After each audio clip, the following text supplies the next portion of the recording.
So, same with me, my very first Sunday as the new pastor in our church here in Chemnitz. You want to make a good impression, we've just come from a language school, we had learnt German, and in a conversation just before the service started, I was understanding that an elderly lady was asking me to pray for her, but what she was really telling me was that my trouser zip was undone. We are Barry and Jill, the Irish pilgrims, living and working in Germany.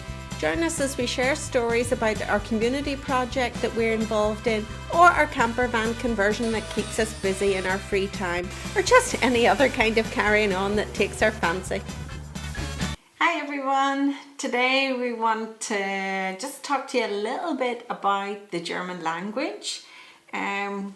We've been learning it for 21 years and I think we'll continue to learn it for another 21. We have decided we want to stay in Germany until we can master the language. So 21 years and counting. Yeah. Germans just absolutely love big words. Oh yes, yes. Massive words. Well, and in German it seems you can almost just join words together to make them into massive words. One of my favourites is, and I'll try to get this right, so here's the whole sentence. Wer gegen ein Minimum an Aluminium immun ist, ist Aluminium Minimum immun. And that's one word. Aluminium Minimum immun. So it's just a funny thing. It's not something obviously you use every day, but they love big words. And we make loads of mistakes with the big words because we don't know how to read them correctly, or we emphasize them wrongly. Yeah, one time I was in our local shopping centre here and I wanted to have a cup of coffee. I think we were together, weren't we? Yep. Yeah, and right at the start, we weren't long. Yeah, we weren't long in Germany, and I wanted to order. I love coffee. I'm a real coffee drinker, and I wanted to order not just a mug of coffee. I wanted to order like a little pot that I could, keep pouring. And the word for pot in German is Kännchen. But it's very similar to the word for rabbit, which is Kaninchen. And I sort of mixed the two of them up and I actually asked for a rabbit of coffee. And I must say the waitress was really polite, didn't laugh, and I did get what I wanted. You did, yes. But I know as soon as she turned her back and walked away, I was like, oh no. I realised what I'd said, but it all worked out. It should have been a Kännchen and you asked for a Kaninchen. Yeah. So, same with me, my very first Sunday as the new pastor in our church here in Chemnitz. You want to make a good impression, we've just come from a language school, we had learnt German, and in a conversation just before the service started, I was understanding that an elderly lady was asking me to pray for her, but what she was really telling me was that my trouser zip was undone. So don't ask how I got there, but yeah, it wasn't exactly a phrase we learned in the language school. No. Die Hose is often that was new. So we've made loads of mistakes in German. We're still making mistakes. It'll never be perfect. We can get by very well. We both speak fluently, but we still make mistakes. And one of the things that makes life difficult when you're learning a new language is this wonderful thing called false friends. Yeah, and it really is what the name suggests. Someone who is a friend, but then turns out not to be. And if you transfer that over to when you're learning a language, it's really words that are very similar for us in English as in German, but they have a totally different meaning. Yeah. And you can't presume that just because it's spelt the same or that it sounds the same, that it's the same thing in the English language, because it is not. Yeah, that has really messed us up sometimes. Yeah. So we're going to introduce you to false friends in the German language. Yeah. Words that look or sound the same in English, but they mean something entirely different. First one, Jill, on the list? Yeah, the first one is called where. And Wer, and in German, yeah, I was saying it in English. That's the false friend principle in action. The first one is the German word wer, and it sounds very like the English word where. It's a question word in German, and it's also a question word in English. I know, and that's the confusing thing. It doesn't mean where, it means who. And to make matters worse, the German word for who is Where? to make matters even worse, even more worse, even worser. No, the German word for where in English is wo. Wo, which looks very like who. It's just an H missing.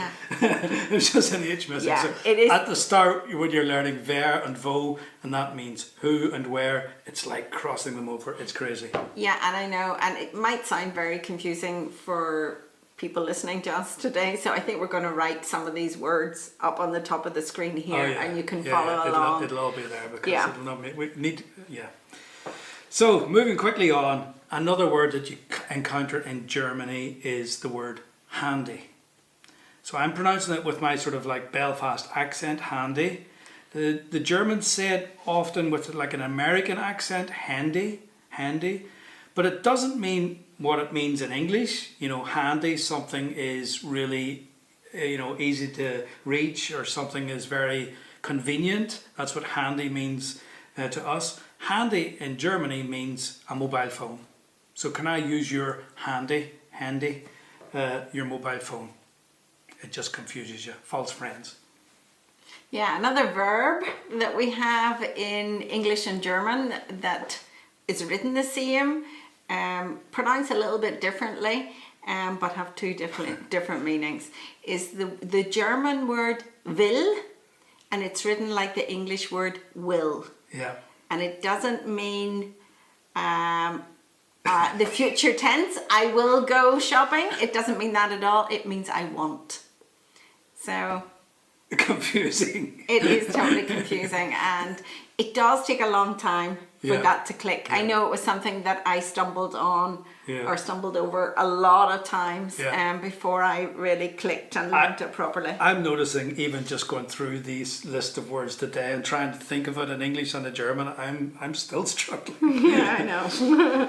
Next one is bad. I love this one. The word bad in English, it's B-A-D, and in German there's a word B-A-D. And one of the first times I noticed it was driving on the Autobahn, on the motorway, and a van passed me, and on the back of the van was bad shop, bad service.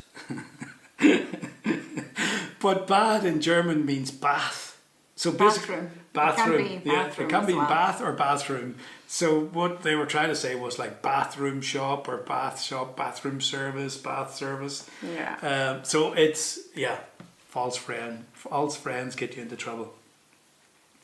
Yeah, the next word that we could think of was the word B-A-L-D. In English, we would pronounce it bald, like someone who has no hair. But in German, you pronounce it bald, and it means soon.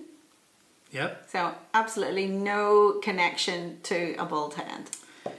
Okay, here's a kind of like a risky one, but it's a very common word in German, dick. So I'm only going to talk about the German meaning of the word, and I'm just going to leave the English meaning of the word out of it. But dick does not mean the same in English as it does in German. Dick in German means fat. Yeah, if someone's overweight, then you can say. If you're not nice, if you're not a nice person, you can say dick. Yeah. In both languages.